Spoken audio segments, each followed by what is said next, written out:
Hello, friends. Welcome to episode 1242 of the Locked On Hawks podcast. I am your host, Brad Rowland, coming to you on a Thursday evening into Friday. And thank you for joining us, as always, on the podcast, making us your first listen each and every day. Check us out on Apple Podcasts, Spotify, YouTube, Stitcher, wherever you like to find podcasts. We should be there. If we're not, tell us. And please subscribe and tell a friend about the show. Today's episode is actually a two-part episode. Part one, you're watching right now with myself and Andrew Kelly.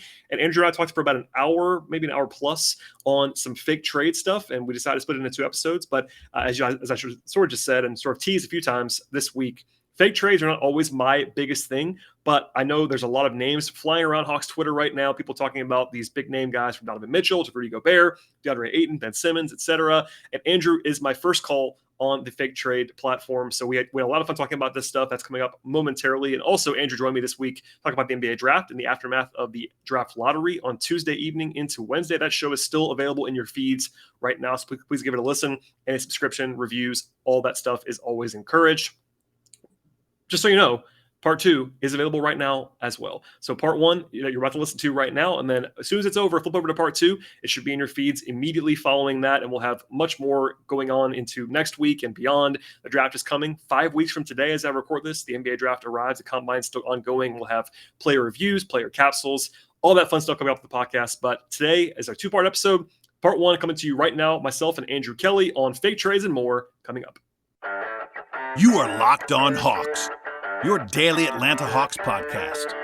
Part of the Locked On Podcast Network. Your team every day.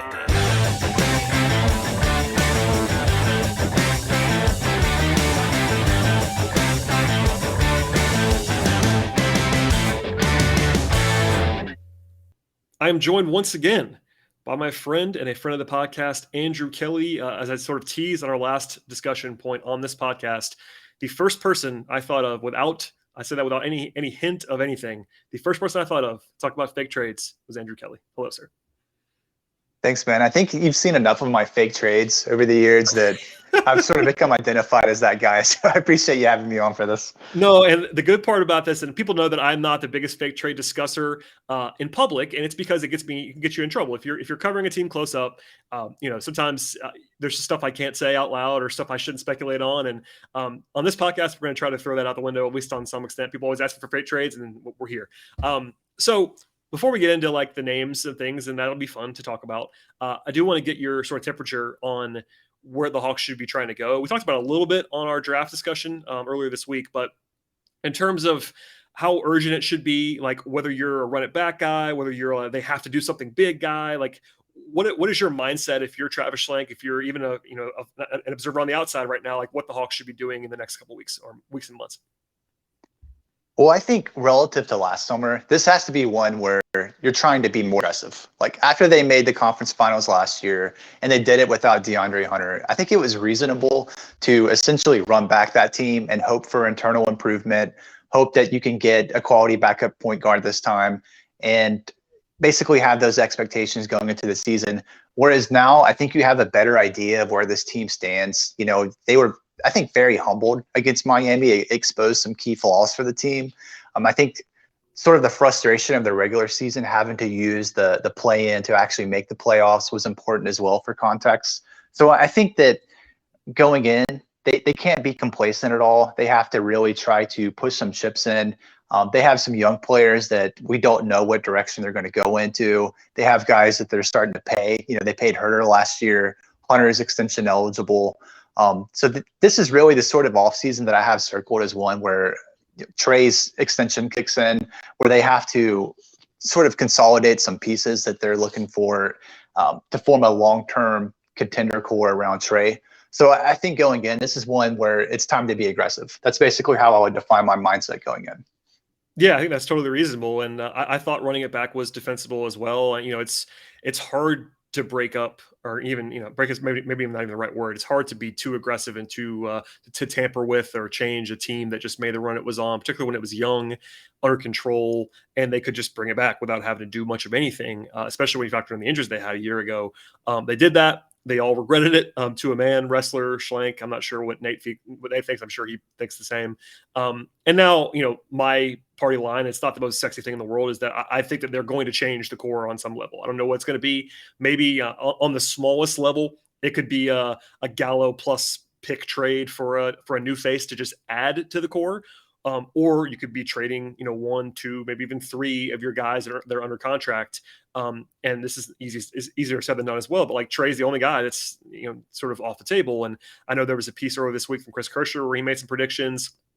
I think that I tried to kind of like rank the guys who, in terms of like who I'd be surprised would be gone, all that stuff. But the reality is, it depends on what's out there and who they're trying to go get. And we're going to talk about some of those bigger names, smaller names, et cetera, on this podcast.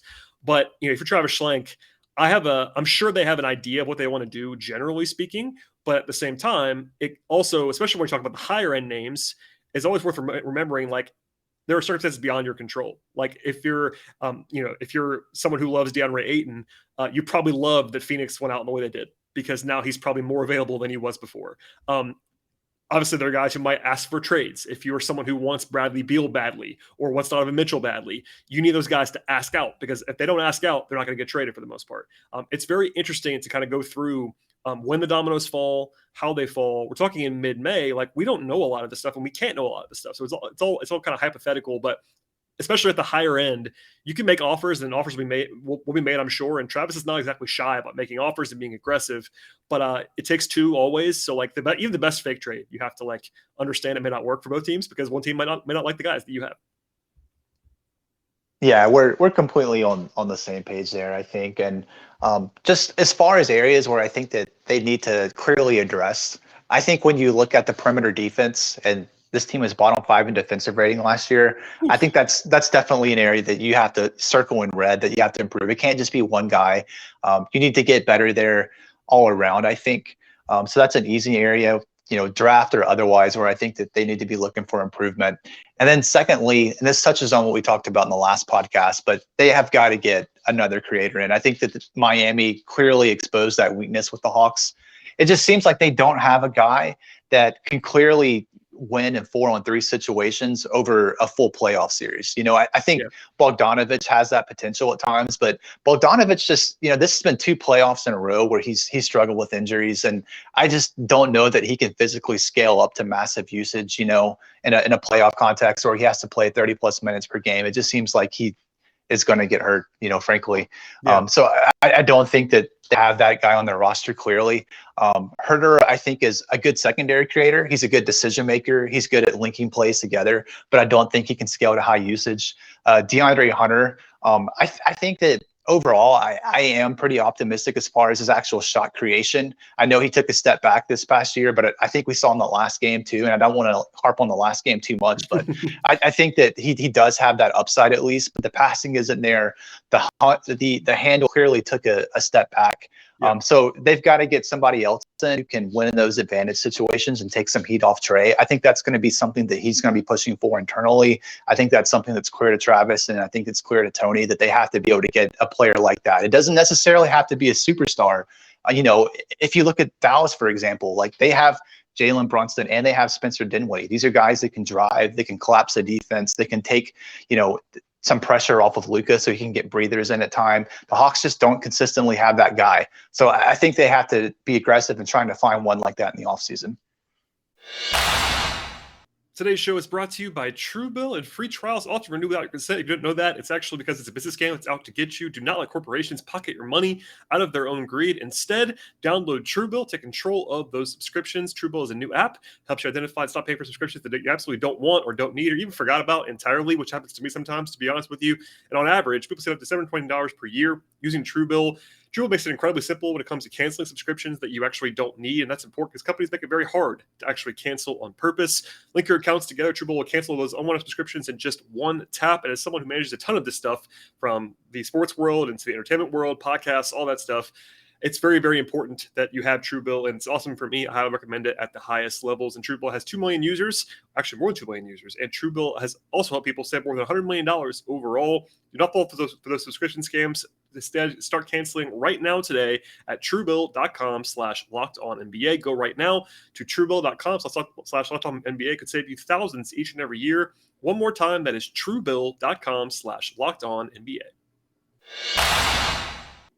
Today's show is brought to you by Built Bar, and I absolutely love brownies, but actually, you know what's even better than brownies? Brownie batter. Sometimes I just eat the batter itself when I'm making the brownies, and if you could just imagine that now, eating it off the spatula and getting that badly needed protein in the process, you're in luck because Built Bar has a new creation. That's one is actually better than ever. It's the Brownie Batter Puff. You heard me right. The Puff takes protein bars to a whole new level, and they're available right now at Built.com. If you haven't tried the Puffs yet, overall, I don't know what you're waiting for at this point. I've been telling you for a while. It's time to check out the Puffs overall and really everything at Built Bar. With 140 calories, 17 grams of protein, only 7 grams of sugar, Brownie Batter Puffs, Brownie Batter Puffs, I should say, are the perfect pick-me-up for any day. All Built Puffs have 100% real chocolate on the outside. That means with Built, you can actually eat healthy and enjoy doing it in the process. They have collagen protein, which your body can absorb more efficiently, and they have tons of health benefits. The Brownie Batter Puffs will have you completely forgetting that you're actually eating a protein bar. You don't need to pinch yourself. It's actually real life in the way it tastes, and it's also quite healthy in the process. Go to Built.com right now to get Brownie Butter Puffs, and when you get there, use the promo code LOCK15 on your order. If you do that, 15% off on your whole order with Built Bar. Built.com, promo code LOCK15, 15% off at Built.com. I agree. And, you know, part of the challenge there is that it's sometimes easier to find guard size players that can do that. But when you have Trey, it is a little bit harder to do that when you have to pair him defensively with those guys. You know, a lot of the guys that we'll even talk about today, it's different if you're a star. Like it's obviously easy to make an argument for Donovan Mitchell because he's an actual star. But the tier down from that, the 2 tiers down from that, it's kind of a tough fit with Trey because if you factor in most of those guys who are 6'2", 6'3", 6'4", who are really effective scorers are not great defenders or they'd be stars. You know what I mean? So it's like there are some team building challenges there, but I totally agree that even beyond just shot creation, because Bo can get a shot off, but he's a jump shooter. They don't have guys who get down, can really get downhill either. Like Hunter has a little bit of that in him, attacking the rim off of, you know, rip throughs on that kind of stuff as well. But they don't have anybody on the roster other than Trey that can just like with their handle, with their speed, with their aggression from the perimeter, get to the rim and collapse the defense. They just don't have that guy. And it doesn't have, I mean, it's obviously you want all those things wrapped into one when it comes to perimeter shooting and getting downhill and finishing all that stuff, but they don't have anybody that can do that. And it's kind of it is glaring. We kind of knew that, but when you're facing a really good defense that can make you one dimensional, it becomes even more obvious. And, you know, it's worth noting that this team was good at times against like Milwaukee 2 years ago in the playoffs, but Miami switching and all that stuff kind of exposed what they didn't have. And I think we're on the same page with what they actually have to get along the way. I'm kind of sort of deciding on how we want to start this conversation because I kind of want to just open it up to you and ask you who we should talk about because this is kind of your area of expertise. But I do want to throw one at you now to start with, and it's because at least in my mentions, it's been the most popular one the last couple of days, and it's Deandre Ayton. Just because of the way it ended in Phoenix. And I think you saw this too. Hawks fans were already kind of, I'm not sure if obsessed, but they were certainly interested in Deandre Ayton even before this. And then he gets benched in Game 7. He's a free agent, of course, which means, by the way, anybody that's a free agent on this list, from Ayton to Zach LaVine or anybody else, has to be a sign and trade. Those are always tough. But have you seen the uptick in Ayton discussion that I have? Yeah, I think so. And I even saw a clip from Woj just discussing potential availability for him. It seems that, you know, he's a productive number 1 pick, and productive number 1 picks typically get a max deal. You know, Andrew Wiggins got a max deal before he was even clearly good, you know, so it's reasonable to expect that Deandre Ayton would want the same thing. So if the Suns are unwilling to go to a full rookie scale 25% max with him, it's reasonable that some other teams that are willing to give him that could come into the picture. And after the meltdown they had against Dallas, I mean, I think that they have to be asking bigger questions about this core and where they're going forward. So it would not surprise me at all to see Ayton come available. As far as the Hawks in particular, I think that there's a lot to like. You know, one of the things that really stands out about Ayton is that he's improved his defense substantially since coming into the league. That was one of the biggest questions people had about him as a prospect, is just the consistent motor and willingness to do so. I also like that he's like pretty self-aware. I remember in a conversation last year, he mentioned wanting to be more similar to guys like Gobert and Bam. You know, I thought those were good points of, I guess, comparison, as opposed to like a Towns or someone like that, you know, an offensive engine. He was already seeing himself as somebody that needs help out on defense and do the little things. So I thought that was a good thing to see from him. But his touch too, I also think is a really nice asset to have with Trey. Trey is just such a good pick and roll guard, man. Like he's so good at getting you 8 feet from the rim. He can do that consistently. He may not always be able to get you to the rim itself, but he can get you 8 feet from that. And that's where Ayton's touch like really shines. He's very good at making those little shots from there that a Capella can't make. I think Okongwu does have those flashes, and that's something we could see from him. But Ayton's already proven that he can do that. So I think that Ayton is a pretty natural fit with Trey. He's a good defender. Like I said, he's able to switch some on the perimeter. He has that touch, short mid that you like to see from a big man being paired with an elite pick and roll guard. I have some issues with him offensively. He's just not always consistent. He doesn't go up strong consistently either. There are times where, he can either dunk it or maybe draw a foul, and he tries to, finesse it or something, and it ends up, not going in. And I think that there are enough issues with him that I can understand why Phoenix may not want to max him, but I still in a vacuum think he's worth that. I think he's roughly a top 50 player. If I had to bet, I think he probably makes an all-star game over the course of his next contract. So he's someone too that I tend to really like with Trey. Okongwu, I'm very, very high on. Like, I'm very bullish on him, but I do have some concerns with the size there, because you're naturally going to be undersized at the 1 and the 5 with Okongwu and Trey. So it really puts pressure on the other positions to have the size that you need to rebound and do things like that Ayton would solve. So I think he's a pretty natural target for them. I think he's a good fit with Trey, and it just kind of depends on his availability, of course, and how much they're willing to give up. Yeah, for sure. It's a good sort of synopsis. I'm going to ask you kind of what it might cost in a second. But before we do that, a word from our friends on the podcast. All right, Andrew. Clearly, there's a speculation on what it might cost to get someone like Ayton. You have to assume it'll be a max contract if you were to sign and trade for him. How much better he is than Capella is actually interesting to me. Like, actually, I know why you would trade for Deandre Ayton. I kind of agree with what you said before the break about like what he is, what he can, and what he can't do. But he is a young guy for number 1 overall pick, and even if you think that, as I kind of do, that Capella to Ayton is not a huge upgrade in the moment, it is an upgrade. I think not an absolutely overwhelming one, but it's the future. That's what you're really sort of buying the timeline. Pairing him with Trey makes a ton of sense to me. I do think, though, it's worth noting, like, it'll cost a decent amount. Sign and trade leverage is interesting to me as well. If you go through the history of sign and trades, the team trading the guy usually does not get what they want. There are some exceptions to that. Famously, the Suns got a lot for Joe Johnson from the Hawks a long time ago. But I think that Ayton getting a lot of money for one is worth pointing out. And I think you'd be comfortable with that. It's a big deal there. But also, you probably have to trade Capella and Okongwu if you get DeAndre Ayton. Not that that's the worst thing in the world, but there's not really anywhere for either one of them to go if you trade and invest what you have to invest in DeAndre Ayton. Not that you couldn't have Okongwu be a backup center, but that's not why you draft a guy number 6 overall, and he's kind of just nowhere for him to go at that point. That's part of the calculus. But I mean, what's it going to take? Is it going to be like Capella and more? I think he's probably the baseline of what it would be to get DeAndre Ayton in a vacuum. Again, we're always guessing, but that's kind of what it, just for money's sake, almost, you kind of have to trade Capella in the deal. Yeah, I think you touched on a number of interesting points. And one is that, in general, sign and trades typically don't yield what the team that's sending out the primary player would like to get back. Generally, it's something where the player has chosen to move on. They're trying to, salvage something, or they might view it as sort of an arbitrage opportunity where, if we don't pay Ayton, maybe we can allocate some resources to trying to get another wing or someone else that can help us in that way. That's generally how teams approach this. With Ayton specifically, I just think that there's a number of teams that will see him as a max player, and they could potentially be pitted against each other by Phoenix. So I think that it's possible they could extract more value than you typically see in a sign and trade situation. And from the Hawks' perspective, it's interesting too, because center is not the point of weakness on this team by any means. No. Capella is, in my eyes, their second best player. They took Okongwu 6 overall. When you have 48 minutes of Capella and Okongwu together, like you're very good relative to the NBA norm at center. So it's not a position that has to be strengthened going to the offseason. It's more of an opportunity-based thing, where if you were to see Ayton as a core piece, perhaps a number 2 or more likely number 3 down the line, and you could acquire him at a decent rate, then that could make sense.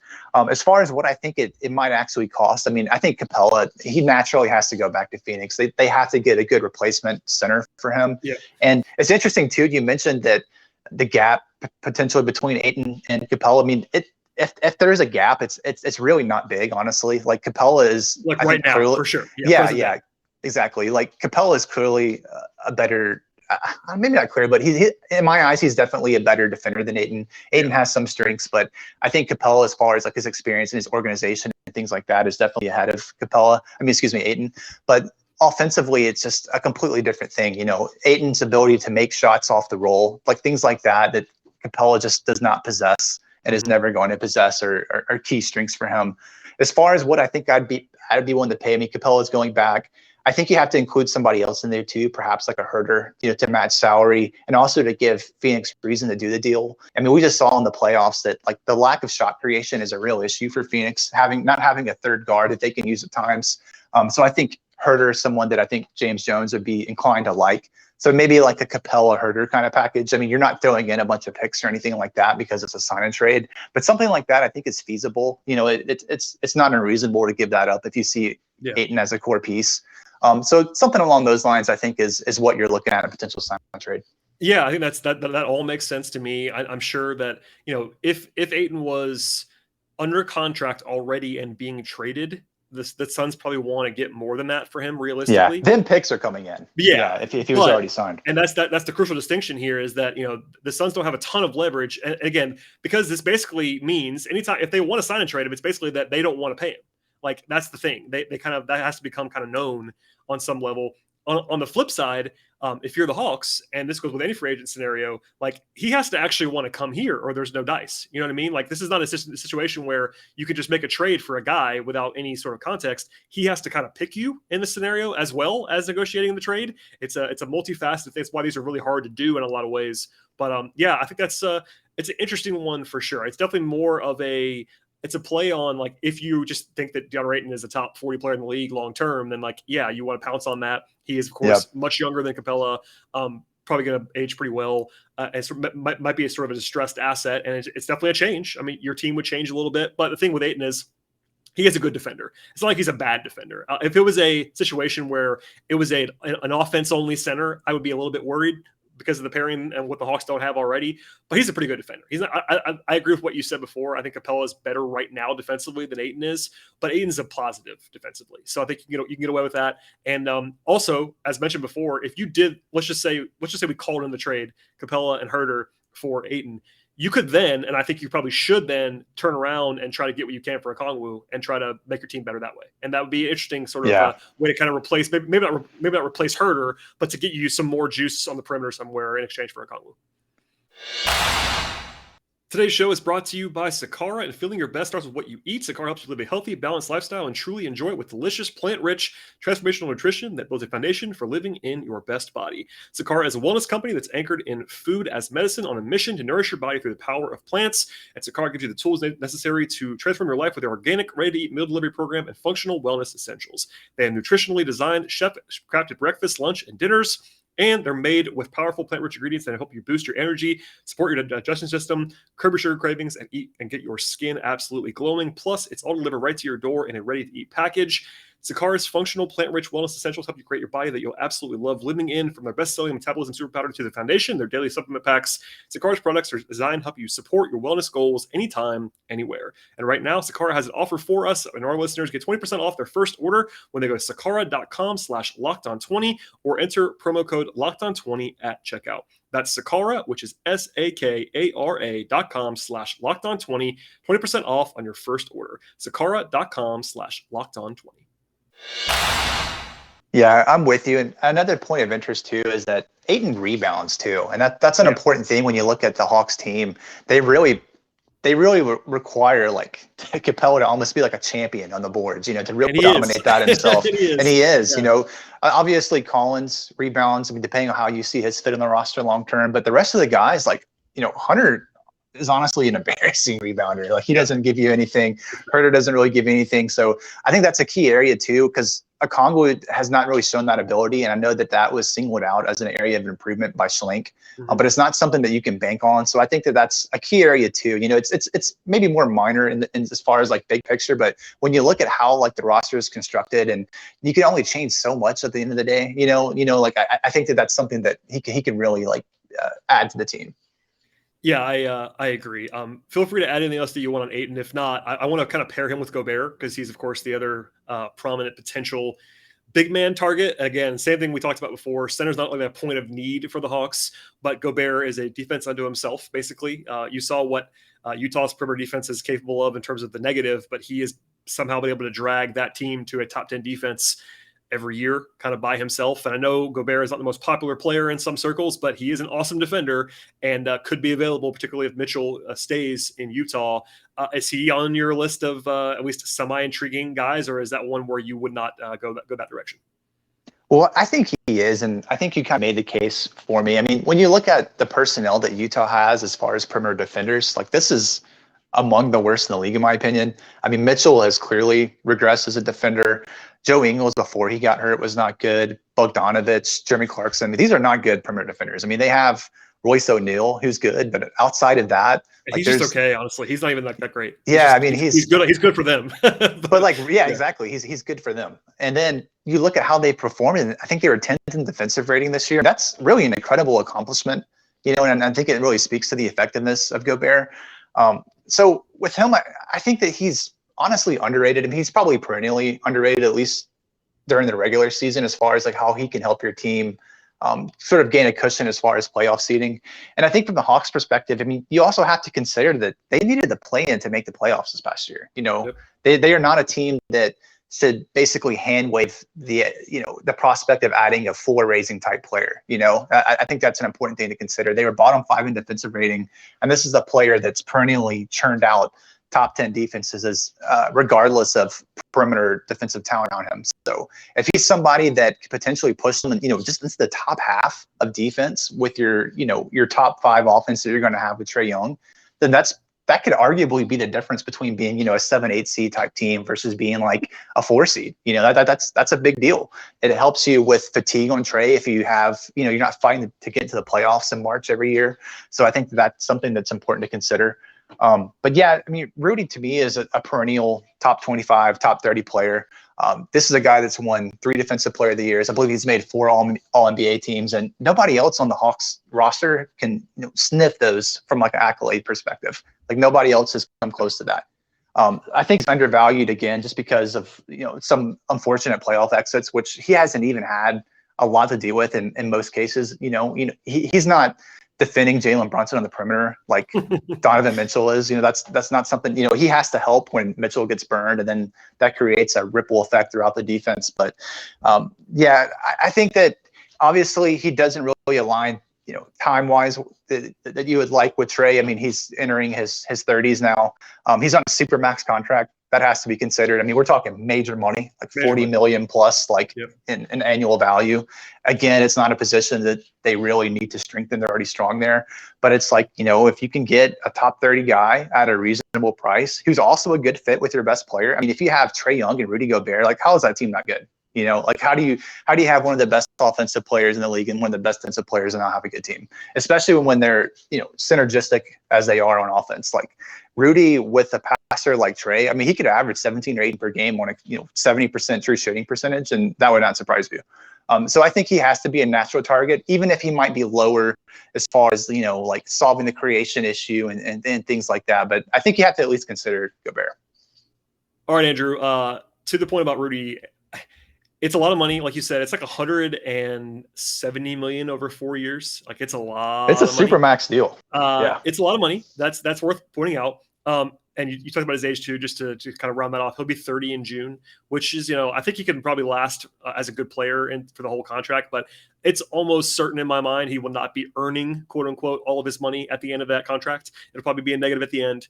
You could also argue that it maybe even a positive. That's how good he is right now, just early in the contract. But, your point there is a great one about him like being more of a floor raiser. And it's that, and I know a lot of people want to, aim for upside, and I kind of lean in that direction as well. But there is something to be said for, I cannot imagine, like you just laid out, a scenario where if both guys are healthy, if you have Trae Young and Rudy Gobert, you're going to be a good team every season, basically. And that obviously the Hawks were, decent to good for most of this year. And as much as I love Capella, Gobert is better than Capella, and they're similar in a lot of ways, but Gobert is better on both ends of the floor in my mind. I think Gobert is an underrated offensive player as well. Like he's a really, really, really efficient offensive player. And I understand he has no bag, if you want to say it that way. He doesn't do anything else except for just kind of catch and dunk, but he's a fantastic lob threat, great rebounder, etc. He's basically just 120% of Capella on both directions. So like I get why people wouldn't necessarily love that, and I'm not exactly the hugest fan of doing that because I do think that it might cap your ceiling. Is kind of where I want to get to now on Gobert, and then we'll go from there. But I think that's a move that if you are a fan that is really just insistent on, look, all I want is the best chance to win a championship, that isn't the move for you. I don't think. I think Gobert is a floor raising move to make you really good and you be perennially really, really good. But there's the risk, if you want to call it that, of being the Jazz, of being a team that is a 50-win team every year, which there's a lot of value in that, or being, let's just say, there's been various Hawks teams that have been similar to this, where like they were going to make the playoffs every year. It'd be a top 4 seed, top 5 seed, but they probably weren't going to win a championship. And that might be what you have if you trade for Rudy Gobert making $40+ million a year. And there's an argument for that too, to be good every year. But like, I think Hawks fans, when they started this rebuild, when the team started the rebuild, they kind of just said, look, we want to aim higher than that. And I'm not sure that's what you're doing if you're trading for Rudy Gobert. Yeah, all of that I think is like very reasonable. Like there's, as far as like ceiling capping, I think that there's an argument to make that with the right kind of roster construction, that Gobert could be a very valuable, final center if you have the right players around him. I think we go back to what I said at the start of the podcast. The biggest issues they have are they need to improve their perimeter defense and they need to add another creator. And Rudy Gobert does not solve either of those problems, and he's making a supermax deal. So from that point of view, I can understand why he would be lower on the list of targets. I just think that the talent is something to consider there, especially if you're trying to be a perennial team that can win 50 games and be in position to make a deep run, because injuries happen in the playoffs all the time. You just never know how things might break your way, even if you have a team that Milwaukee, they probably win that series if they have Middleton. And it's like, I mean, even last year too, if the Nets have either of their guards healthy, I mean, maybe they, Milwaukee doesn't win a title, but you just never know what could happen there.